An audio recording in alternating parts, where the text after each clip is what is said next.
aujourd'hui. Je me présente, je suis Jean-Michel Arnaud, je suis l'élu délégué à la culture à la ville de Cannes et je suis également le président du Palais des Festivals et des Congrès qui, comme vous le savez, reçoit en ce moment un petit festival local d'images animées qui nous occupe beaucoup et qui se passe évidemment plutôt très bien jusqu'à présent. Il se termine samedi, donc il en faut quelques jours, mais il y a eu 12 jours de fête, puisque je vous rappelle que d'un point de vue du langage et de la langue, festival, il y a la fête, puisque la fête avec un accent circonflexe, puisque je vous rappelle que ces mots qui ont disparu, comme le S de fête, tous ces S qui ont disparu dans la langue française ont été remplacés par des accents circonflexes. Ce qui explique l'accent circonflexe, c'est qu'avant il y avait un S, donc d'où festival et fête.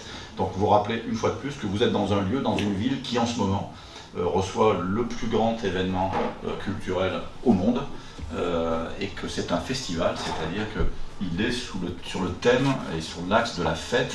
Il ne faut pas oublier que, évidemment, parallèlement aux compétitions officielles, parallèlement au marché du film, c'est la réception de centaines de milliers, sur la quinzaine, de centaines de milliers de gens qui viennent voir des films, participent à la création audiovisuelle, et c'est évidemment un plus pour cette ville qui a un rayonnement international, comme le dit souvent David Lisnard.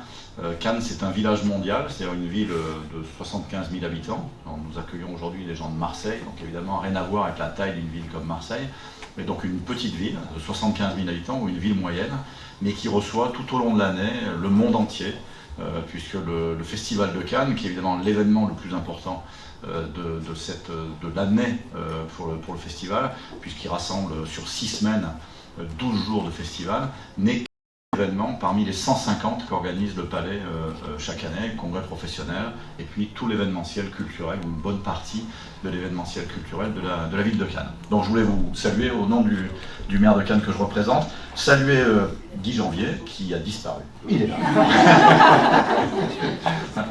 Saluer Guy Janvier, Françoise Camet, Jean-Marc Portolano, Lynn Touliana, et puis bien sûr Nabil Ayouch, qui est nouveau président de Cap Citizen Cannes, que je salue, que je ne connaissais pas. Je suis ravi de vous rencontrer.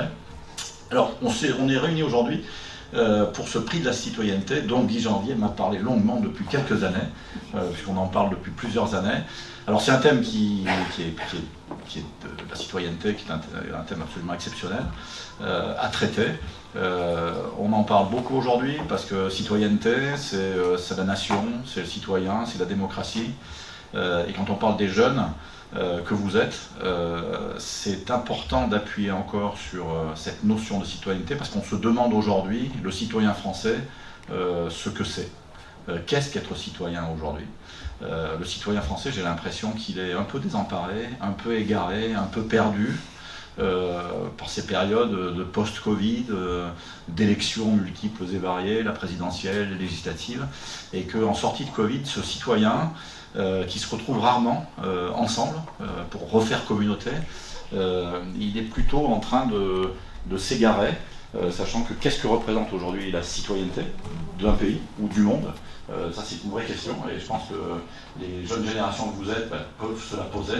Est-ce que c'est accentuer toutes les différences qui existent entre les êtres humains, leur religion, leur provenance, leur milieu social, leur couleur de peau, leur religion, je l'ai peut-être dit, ou est-ce que c'est de refaire communauté ou de se rassembler sur un certain nombre d'idées forces, et l'idée force c'est la nation. Alors la nation française, qu'est-ce que ça représente aujourd'hui? Parce que quand on parle de citoyenneté, on parle forcément de nation. Je vous rappelle que la Déclaration des droits de l'homme et du citoyen, donc c'est un principe révolutionnaire, la notion de citoyen. On en parle beaucoup, il y a eu plein de projets du Conseil d'État et autres qui ont travaillé sur la citoyenneté. Et le citoyen, ça pose d'abord le sujet de la nation. Et donc aujourd'hui, qu'est-ce qu'une nation, sachant que, heureusement, touchons du bois, on n'est plus obligé de se battre.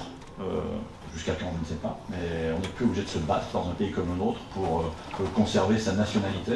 Le service militaire, qui était le rassemblement en fait de citoyens de 18-20 ans, n'existe plus. Donc, quand est-ce que tout ce monde, tout le monde, toute la population française se croise étant jeune? Aujourd'hui, rarement, sauf de façon très verticale, c'est-à-dire que par rapport à des loisirs. Et moi je pense que je suis un adepte du fait que la culture c'est quelque chose qui doit rassembler et qui rassemble surtout les différences La culture, ça rassemble pas des gens forcément qui ont les mêmes goûts. La culture, c'est le débat, la culture, c'est partager, la culture, c'est avoir des émotions. Et je terminerai sur le cinéma, parce qu'évidemment, le cinéma, c'est ce qui nous rassemble aussi aujourd'hui.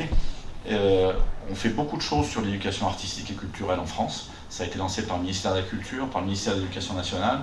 Cannes est une ville 100% EAC, donc c'est la première ville en France qui a été reconnue, labellisée 100% éducation artistique et culturelle, c'est-à-dire d'apporter une formation, une connaissance, une fréquentation des arts de l'âge de la crèche jusqu'à l'âge du lycée, c'est-à-dire sur tout le parcours scolaire. Et dans cette éducation artistique et culturelle, il y a des choses qu'on fait avec une association qui s'appelle Cannes Cinéma, qui est très représentée, très active à Cannes, et qui a deux grandes missions, l'éducation à l'image, et ça concerne particulièrement, je m'excuse, mais les jeunes sont là et les moins jeunes sont ici, donc je m'adresse ici, parce que l'éducation à l'image, ça vous concerne. C'est en fait, l'éducation à l'image, c'est découvrir, comprendre, prendre le recul nécessaire par rapport à ce qu'est la fiction, par rapport à ce qu'est une image, et avoir la formation de pouvoir décortiquer, décrypter ce qu'est une image. Ce qui différencie l'éducation à l'image de l'éducation par